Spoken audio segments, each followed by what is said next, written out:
মানে এই একটু বৃষ্টি হলে আমাদের রাস্তায় জল জমে যাওয়া বা ঘরের ভিতরে জল যে কোনো মুহূর্তে ঢুকে যেতে পারে, একটু দেখলে বুঝতে পারবেন। কতটা বাকি আর ঘরের ভিতরে জল ঢুকছে? আর একটুখানি, বেশি কিছু না। আমরা ফ্রিজ ট্রিজ যা ছিল সবই মোটামুটি উঁচুতে করে রেখেছি, জিনিসপত্র সব খাটের ওপরে রেখে দিয়েছি, কেন আর একটু বৃষ্টি হলে ঘরে জল ঢুকে যাবে।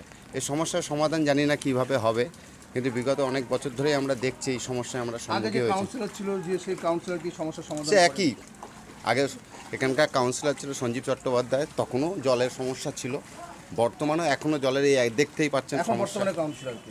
নীলিমা মণ্ডল। সে কি এই বিষয়টা কি জানে না? সবাই জানে জলের সমস্যার সমস্যার সমাধান সমাধান কী করবে সেটা জানি না, কিন্তু কাউন্সিলর সবাই জানে যে এই এলাকায় কী অবস্থা হয়। সামনে এগিয়ে গেলে আরও জল দেখতে পাবেন। জানি না এখন কাউন্সিলর আজকে কি আসবে কিনা জানি না, কিন্তু কী করবে বুঝতে পারছি না, কিন্তু আমরা চাই দ্রুত এই জলের সমস্যার সমাধান।